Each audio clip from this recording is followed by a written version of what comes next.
আজকালকার মানুষ অভিনয়টা এত নিখুঁতভাবে করে যে তাদের আসল চেহারাটা চিনতে বড্ড সময় লেগে যায়। একটা মানুষের জীবনে কতটা স্বার্থপরতা থাকলে সে অবলীলায় একটার পর একটা মিথ্যে বলে যেতে পারে। আমরা যখন কাউকে মন থেকে বিশ্বাস করি তখন তার প্রতিটা কথাকে সত্যি বলে ধরে নিই, কিন্তু সেই বিশ্বাসটাকে পুঁজি করে যখন কেউ সস্তা বাহানার আশ্রয় নেয়, যেমন হুট করে হাওয়া হয়ে যাওয়া, দিন শেষে নেট নাই, ওয়াইফাই নষ্ট, কিংবা ব্যস্ত ছিলাম, এইসব স্ক্রিপ্টেড ডায়লগ মুখস্থ শোনায়, তখন সত্যি খুব হাসি পায়। আরে বোকা, তুমি কাকে ধোকা দিচ্ছ? তোমার এই নেট নাই নাটকের পেছনে যে অন্য কোনো নেটওয়ার্ক সচল রাখার চেষ্টা চলছে, সেটা কি আমি বুঝি না ভাবলে? মানুষ তখনই বাহানা খোঁজে যখন তার জীবনে নতুন কোনো অপশান বা ব্যাকআপ চলে আসে। তুমি ভাবছো তুমি খুব চালাক, সামনের মানুষটাকে বোকা বানিয়ে নিজের স্বার্থ হাসিল করে নিচ্ছ। কিন্তু মনে রেখো, বোকা সে নয় যে বিশ্বাস করেছিল, আসল বোকা তো তুমি নিজেই, যে একটা খাঁটি বিশ্বাসকে কয়েকটা সস্তা মিথ্যের বিনিময়ে বিক্রি করে দিলে। সবচেয়ে বড় ভুলটা কোথায় ছিল জানো? ভুলটা ছিল বারবার সুযোগ দেওয়া। যখন প্রথমবার তোমার মিথ্যেটা ধরেছিলাম তখনও চুপ ছিলাম, ভেবেছিলাম হয়তো মানুষ ভুল করতেই পারে। কিন্তু যার রক্তে আর চরিত্রে অভিনয় মিশে গেছে তাকে সুযোগ দেওয়া মানে নিজের আত্মসম্মানকে নিজের হাতে ধুলোয় মিশিয়ে দেওয়া। তুমি তো আমাকে তোমার ওই নোংরা টাইম পাসের দাবার বোর্ডের একটা ঘুঁটি ভেবেছিলে, তাই না? ভেবেছিলে যখন ইচ্ছে একটু মিষ্টি কথা বলে ঝুলিয়ে রাখবে, আর যখন ইচ্ছে অবহেলা করে দূরে ঢেলে দেবে। ভালোবাসার দোহাই দিয়ে ইমোশনাল ব্ল্যাকমেল করে একটা মানুষকে দিনের পর দিন মেন্টাল টর্চার করার এই যে অভ্যাস, এটা আজ থেকে বন্ধ। মানুষ চুপ থাকে দুর্বলতার কারণে নয়, মানুষ চুপ থাকে এটা দেখার জন্য যে সামনের মানুষটা কত নিচু স্তরে নামতে পারে। আমি তোমার প্রতিটা মিথ্যে জানতাম, প্রতিটা নোংরা চাল দূর থেকে দেখতাম। জাস্ট দেখছিলাম যে যাকে এত আপন ভেবেছিলাম সে নিজের স্বার্থের জন্য কতটা নিচে নামতে পারে। আর আজ আমি ক্লান্ত নই, আজ আমি মুক্ত। মানুষ যখন কাউকে হারিয়ে ফেলে তখন হয়তো ভাবে সে নিঃস্ব হয়ে গেছে, কিন্তু আমি আজ বুক ফুলিয়ে বলতে পারি আমি তোমাকে হারাইনি, বরং আমি নিজের আত্মসম্মান আর নিজের হারিয়ে যাওয়ার রাজত্ব ফিরে পেয়েছি। তুমি যে ভাবছো তোমাকে ছাড়া আমার জীবন থমকে যাবে, আমি একা ঘরে বসে চোখের জল ফেলবো, আরে ভাই, এই ভুল ধারণা থেকে যত দ্রুত পারো বের হয়ে আসো। যে মানুষটার নিজের কোনো সততা নেই, যে প্রতিটা মুহূর্তে গিরগিটির মতো রং বদলাতে পারে, তাকে জীবন থেকে ডিলিট করে দেওয়া কোনো লোকসান নয়, ওটা হলো জীবনের সবচেয়ে বড় লাভ। এখন থেকে আমার এই প্রোফাইলে, আমার এই লাইফে কোনো ফেক মানুষের এক বিন্দু জায়গা নেই। তুমি তোমার ওই সস্তা অজুহাত আর ব্যাকআপ অপশানগুলো নিয়ে যেখানে খুশি যাও, আমার তাতে কিচ্ছু আসে যায় না। তুমি আমাকে একটা গর্তে ফেলে দিতে চেয়েছিলে, কিন্তু ভুলে গেছো যে আমি ছাই থেকে উঠে আসা ফিনিক্স পাখি।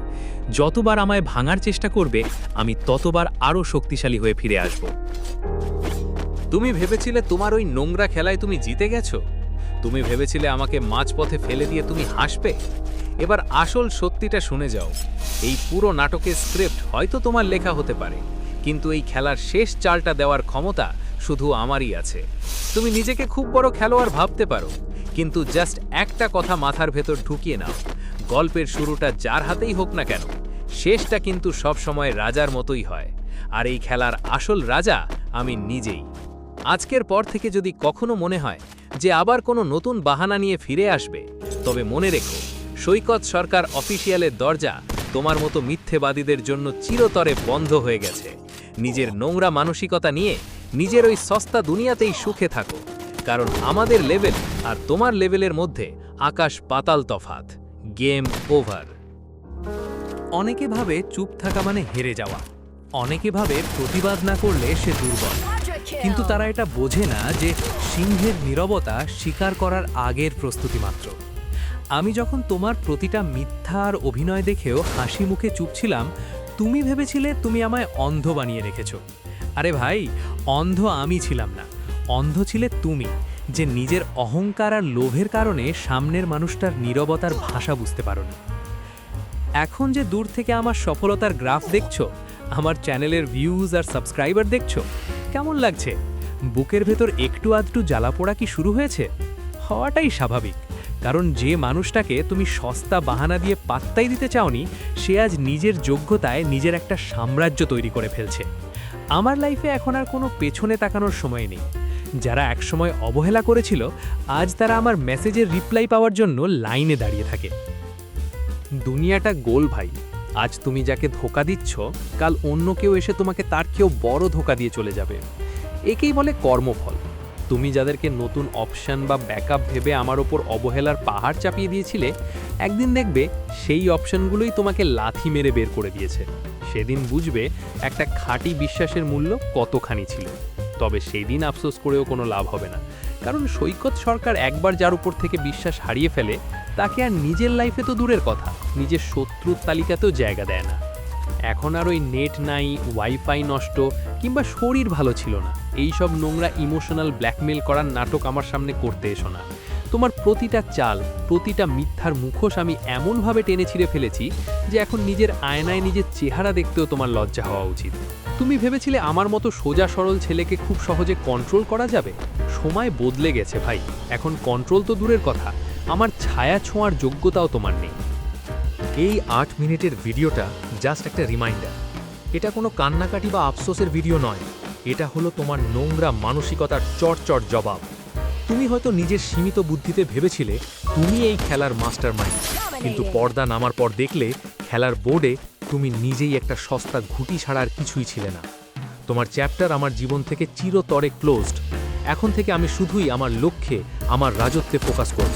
যারা আমার সাথে সত্যিটা থেকেছে তারা আমার রাজত্বের অংশীদার হবে, আর যারা তোমার মতো রং বদলে চলে গেছে তারা শুধু দূর থেকে আমার এই কামব্যাক দেখে হাততালি দেবে আর ভেতরে ভেতরে পুরে ছাই হবে। মনে রেখো, শুরুটা যেমনই হোক শেষটা সবসময় রাজার মতোই হয়, আর এই সাম্রাজ্যের একমাত্র রাজা আমি নিজে। গেম ওভার, আর কোনোদিন ফিরে আসার চেষ্টাও করো না। যাক, অনেক কথা বলা হলো। আসলে কিছু মানুষের যোগ্যতা থাকে না রাজপ্রাসাদে থাকার, তারা ওই ফুটপাতেই সস্তা বাহানা আর নাটক নিয়ে সুখে থাকে। আমার এই মূল্যবান জীবনের প্রতিটা সেকেন্ড এখন থেকে শুধু আমার নিজের জন্য, আমার কেরিয়ারের জন্য, আর যারা আমাকে সত্যি ভালোবাসে তাদের জন্য। বন্ধুরা, আজকের এই বাস্তবতার গল্পটা তোমাদের কেমন লাগলো তা অবশ্যই নিচে কমেন্ট করে জানাও। যদি ভিডিওটা ভালো লেগে থাকে এবং তোমরা যদি সামনে আরও এই ধরনের কড়া অ্যাটিটিউড আর গেম প্লে ভিডিও দেখতে চাও, তবে চ্যানেলটা এক্ষুনি সাবস্ক্রাইব করে পাশে থাকা বেল আইকনটা অন করে দাও। তোমাদের একটা লাইক আর কমেন্ট আমাকে পরের ভিডিও বানাতে অনেক বেশি উৎসাহ দেয়। আজ এখানেই শেষ করছি, দেখা হবে পরের কোনো ধামাকা ভিডিওতে। Game over forever.